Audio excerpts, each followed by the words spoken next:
કાઠિયાવાડ એટલે એવી ધરતી કે જ્યાં માણસાઈ અને પ્રેમનો અનોખો આવકાર હોય. એટલે જ કવિ દાદબાપુના શબ્દો આપણને જરૂરથી યાદ આવે. શબ્દ એક શોધો ત્યાં સહિતા નીકળે, કૂવો ખોદો તો આખી સરિતા નીકળે, જો જનક જેવા આવીને હળ હાકે તો હજી પણ આ ધરતીમાંથી સીતા નીકળે. સાવ અલગ તાસીર છે આ ભૂમિની કે મહાભારત વાવો ને ગીતા નીકળે. એટલે જ કદાચ આ ધરા માટે કહેવાય, નેક ટેક અને ધર્મની જ રે, અને વળી પાણે પાણે વાત, એ તો સંતને શુરાના બેસણા, અમ ધરતીની અમીરાત. આ ધરતી કેટલાય નરવીરો, શુરવીરો, દાતારો અને ભક્તોને પોતાની ગોદમાં છુપાવીને બેઠી છે. હેલો દોસ્તો, હું છું વૈશાલી અને આજે આપણે આવી જ એક સરસ મજાની વાત સાંભળવાના છીએ જેને ગભરું ભડિયાદરાએ શબ્દરૂપ આપેલ છે. લખમણ જતીમાં નાનપણથી જ વૈરાગના બી વવાઈ ગયેલા. જુવાન થયા તો પણ એમનો વૈરાગ પાંગરતો જ રહ્યો. સંસારના સુખો ભણી એમનું મન સદાય ઉદાસ રહેતું. જ્ઞાન ભક્તિમાં જીવ સદાય તલપાપડ રહ્યા કરતો. કોઈ જોગી ગુરુ મળી જાય તો એના ચરણ સેવવાની એની ઈચ્છા હતી. લખમણ ભગત મૂળ તો ભડિયાદના વતની, પણ નવા ગામ કાયમની એમની વાંઢ.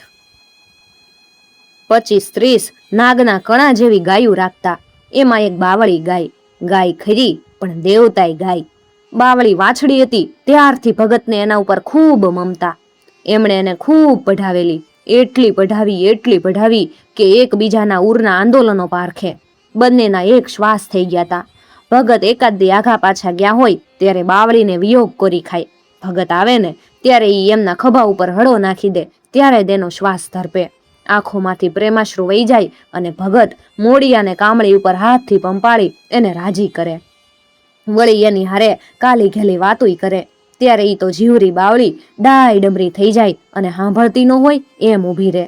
ઈ ભગતના ખભાને હાથના રૂવાડા ચાટવા માંડે. અને આ શરદની અમાસની વાત. સાબરમતી અને ભોગાવાના નિર્મળા જળ ખળખળ કરતા મધરા વહી રહ્યા. સાંબલને કાંઠે થેકલાનું એક મોટું બેકડું. થેકલું ને રાતનો રંગ એક થઈ ગયા. બધે એકાકાર છે. એક જીવ શિવ સાથે એકાકાર થવા તડપી રહ્યો. બેકડાના થેકલા ઘાસને મનથી મખમલની પથારી માની હુતેલા અજ્ઞાન જીવ ભગતને સમય પારખું બાવળી ધણમાંથી ઊભી થઈ અને હંસળ કર્યા વગર ભગતના પાહે ખળઈ અને જગાડેસ. અને પાર હોઈને દડો થઈ જઈશ. ભગતે જાગી રૂના ગાભા જેવા પોચેડા આસળ ઝાલી અને ઝમકારો બોલાવ્યા વગર દૂધ દોઈ લીધું. હાથમાં દૂધનો લોટો લઈ ઉપડ્યા અંધારામાં ચિત્તનું અંધારું ફેડવા. આવું તો ભગત લાગઠ 6 મહિનાથી સાભલના હામે કાંઠે મીટલીના માળના એક ભોયરામાં ગિરનારથી આવી ચડેલા એક અવધૂતના ચરણ સેવતા હતા. આજે એમના સત્સંગનો છેલ્લો દિવસ હતો. જોગી હવે ગિરનારની ગહન ગુફામાં વાસ કરવા ચાલ્યા જવાના હતા. ભગત પોતાની લગ્નીમાં મગ્ન થઈને હાલ્યા જઈશ, પણ એમની વાહે ખેતરવા આઘે ઓથું લેતો શંકાશીલ જીવ કાણિયો ગોવાળ ભગતનું લંપટપણું સિદ્ધ કરવા કાંડું ઝાલવા દબાતા પગે જઈશ. ભગતને પણ એવું વ્રત હતું કે સત્સંગની વાતનો કોઈને કળાવો ન પડવા દેવો. કાણીએ છેલ્લા 4-5 દિવસથી ખટકો રાખ્યો હતો અને માની લીધું હતું કે ભગત મીટલી ગામમાં જરૂર કોઈ પર સ્ત્રીના પડખા સેવતા હશે. આજે કાંડું પકડાવી એને તાલાવેલી લાગી હતી કે આજે એનું કાંડું પકડી લઉં. ભગત સાભલને ભોગાવાના સંગમે પહોંચ્યા ત્યાં એક બાજુ સાભલના આશર્યા નીરનો પટ્ટો અને બીજી બાજુ ભોગાવાનો ડોળો નીરનો પટ્ટો. ભગતે સંગમ પાર કરી અને ભોયરાની શિલા ઊંચી કરી. ભોયરામાં પ્રવેશ્યા અને પેલો કાણિયો ગોવાળ બાર લપાઈને ઊભો રહ્યો. ભોયરામાં ખખડ ધજ ભભૂતિથી નીલગીરીના થડ જેવો લાગતો અવધૂત મૃગ ચર્મ ઉપર સમાધિ જમાવી અને અડગ બેઠોસ. એની જટાની વાટો થઈ ગયેલી અને એનો રંગ સુકલ થેકલા ઘાસ જેવો ભૂખરો થઈ ગયો. પીંગળી કોડી જેવી આંખોની ઉપર પાપણો એવડી મોટી છે કે જાણે એ આંખોનું વાસટિયું ન હોય. એ ગુફાના અંધારાનું વસ્ત્ર વીટીને સમાધિસ્થ છે. પડખે કોપીન, પાવડી, અંચોળો, ધોકો, ચીપિયો અને કમંડળ એ એમની માયા મૂડી પડી. ભગતે ચરણ સ્પર્શ કરી 9 ટાંગ ગાજો માય એવી મેરૈયા જેવડી ધતુરી ચલમ હળગાવી અને અવધૂતને આપી. અવધૂતે અલાહ ગિરનારી એમ કહી મૈંડા દમ ઉપર દમ મારવા. 1, 2 ને જ્યાં 5 સટ મારી ત્યાં તો 9 ટાંક ગાંજો ચીલ થઈ ગયો. જોગીએ પ્રસન્ન ચિત્તે લખમણને કીધું, લખમણ, તને ખબર છે તારી વાહે હેરું છે તે? બાપુ, મારી વાહે હેરું? હા, તારું કાંડું ઝાલવા બારેક સંશયી આત્મા ગોવાળ ઉભોસ. લખમણના શીલ ઉપર શંકા થતા એનો માહ્યો વૈરાગ્ય એકાએક પ્રગટી ઉઠ્યો અને એ જ ક્ષણે એણે પણ લીધું. આજથી સંસાર ખારો તૂર છે, મને એના ભોગ ન ખપે.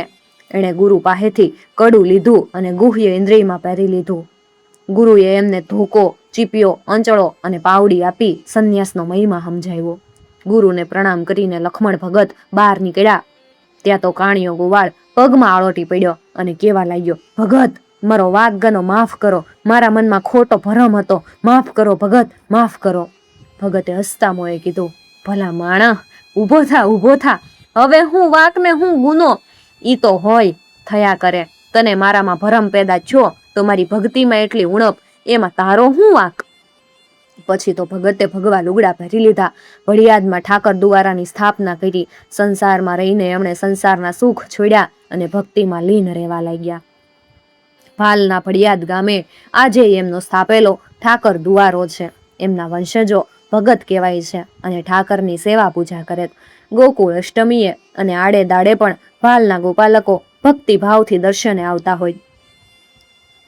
લખમણ જતીની સ્મૃતિની પ્રતીક રૂપે આજે પણ પેલા ગુરુએ આપેલી પાવડી, ચીપિયો, આંચળો અને ધોકો ત્યાં જ મોજૂદ છે.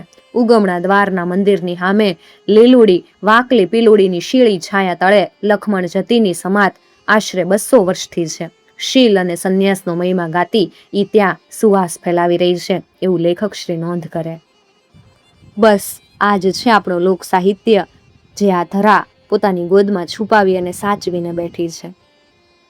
મિત્રો, તમને જો આવી વાતો સાંભળવી ગમતી હોય તો ચેનલને જરૂરથી સબસ્ક્રાઇબ કરી અને સાથે આપેલું બેલ આઇકોન પ્રેસ કરજો, જેથી આવનાર નવા વિડીયોઝની નોટિફિકેશન સૌથી પહેલાં તમને મળી શકે. અને ખાસ વાત મિત્રો, અમારો ઉદ્દેશ ફક્ત અને ફક્ત આપણા વિસરાઈ જતા લોક સાહિત્યને વધુમાં વધુ લોકો સુધી પહોંચાડવાનો છે.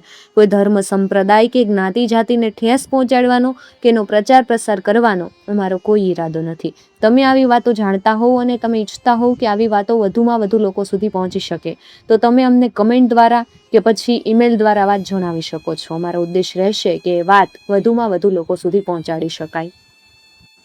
આ સિવાય દોસ્તો, જે વાત થાય છે જગ્યાની આજુબાજુ તમે રહેતા હો કે પછી એ જગ્યાએ તમે ગયેલા હોવ તો પણ તમે અમને કમેન્ટ દ્વારા જણાવી શકો છો, જેથી અમને ખબર પડે કે તમે એ બાજુના છો અથવા તો તમે ઇતિહાસ જાણો છો.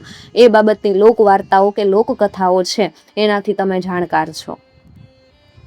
બસ આ બધી વાતો કે જેના ઉપર સમયરૂપી ધૂળ જામી ગઈ છે એને ખંખેરી અને એ વાતોને લોકો સુધી લઈ આવી અને આપણું લોક સાહિત્ય છે એમાંનું જે સારું તત્વ છે એને ગ્રહણ કરી અને અત્યારના સમયમાં એની સાથે અને એની સાથે સંતુલન બનાવી અને જીવી શકીએ એની માટે જનો એક આ નાનો એવો પ્રયાસ છે.